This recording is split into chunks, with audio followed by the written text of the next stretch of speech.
கனடாவின் western யூனிவர்சிட்டியின் financial wellness lab சமீபத்தில் ஒரு முக்கிய அறிக்கையை வெளியிட்டுள்ளது. அதாவது, முதலாளியால் வழங்கப்படும் அவசரகால சேமிப்பு வெள்ளை அறிக்கை மூலம் நிதி மீள்தன்மையை உருவாக்குதல் என்ற அறிக்கையில் ஊழியர்களின் நிதி நெருக்கடியை குறைக்கவும் அவசரகால தேவைக்கு பணம் சேமிக்கவும் ஒரு புதிய வழிமுறையை பரிந்துரைத்துள்ளது. நேஷனல் பேரோல் இன்ஸ்டிடியூட் மற்றும் சி வெல்த் ஆகியவற்றுடன் இணைந்து தயாரிக்கப்பட்ட இந்த அறிக்கையானது ஊழியர்களின் சம்பளத்தில் இருந்தே தானாக அவசரகால சேமிப்பு கணக்குக்கு பணத்தை பிடிக்கும் முறையை முதன்மைப்படுத்துகிறது. இதுகுறித்து பேசிய எவ்ரிதிங் பட் மணி புத்தகத்தின் ஆசிரியரும் தனிப்பட்ட நிதி நிபுணருமான ஜெசிகா மோர்ஹவுஸ், பல கனேடியர்களிடம் போதுமான சேமிப்பு இல்லை என்பது கவலைக்குரியது என்று தெரிவித்துள்ளார். வேலை இழப்பு, கார் பழுது அல்லது செல்லப்பிராணிகளுக்கு உடல்நலக் குறைவு போன்ற அவசர நிலைகள் ஏற்படும் போது கையில் சேமிப்பு இல்லை என்றால் மக்கள் கடனைத்தான் நம்பியிருக்கின்றார்கள். முதலில் அதிக வட்டி, சுமார் 19% கொண்ட கிரெடிட் கார்டுகளை பயன்படுத்துகிறார்கள். அதுவும் இல்லை என்றால் மிகவும் விலை உயர்ந்த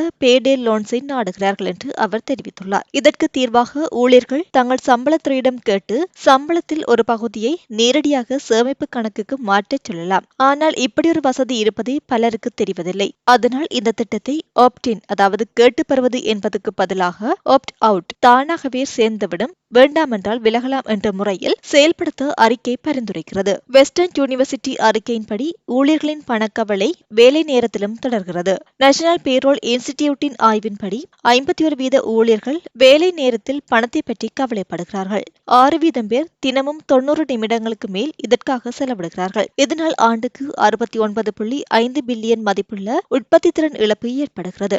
இது 4 ஆண்டுகளுக்கு முன்பிருந்த 26.9 பில்லியனை விட 2 மடங்கு அதிகமாகும் என்று தெரிவித்துள்ளது. நேஷனல் பேரோல் இன்ஸ்டிடியூட்டின் தலைவர் மற்றும் CEO பீட்டர் சென்டாக்கஸ், ஊழியர்களின் மன அழுத்தத்துக்கான மூல காரணத்தை முதலாளிகள் சரி செய்ய வேண்டும், இல்லையென்றால் அவர்கள் அதற்கான விலையை கொடுக்க வேண்டி வரும் என்று எச்சரித்துள்ளார். 2023 கனடாவின் டாப் 100 CEOக்கள் சராசரி ஊழியரை விட 210 மடங்கு அதிகம் சம்பாதித்துள்ளனர் என்று Canadian centre for policy alternatives தெரிவித்துள்ளது. இந்த நிலையில் சம்பளம் மூலமான அவசரகால சேமிப்பு கணக்குகள் ஊழியர்களின் நலனுக்கும் நிறுவனத்தின் வளர்ச்சிக்கும் உதவும் என்று பீட்டர் கூறினார். இந்த அறிக்கை 2 வகையான சேமிப்பு இலக்குகளை பரிந்துரைக்கிறது. முதலாவதாக, ஒரு ஸ்டார்டர் எமர்ஜென்சி ஃபண்ட். இது சுமார் 2500 அல்லது உங்கள் அரை மாத வருமானத்துக்கு சமமாக இருக்க வேண்டும். கார் ரிப்பேர் போன்ற பொதுவான நிதி அதிர்ச்சிகளை சமாளிக்க இது போதுமானது. இரண்டாவதாக, ஒரு லார்ஜ் பஃபர் அல்லது பெரிய பாதுகாப்பு நிதி. இது குறைந்தபட்சம் உங்கள் 4 மாத வருமானத்துக்கு சமமாக இருக்க வேண்டும். வேலை இழப்பு போன்ற பெரிய வாழ்க்கை மாற்றங்களை சமாளிக்க இது உதவும். இறுதியாக, ஜெசிகா மோர்ஹவுஸ்,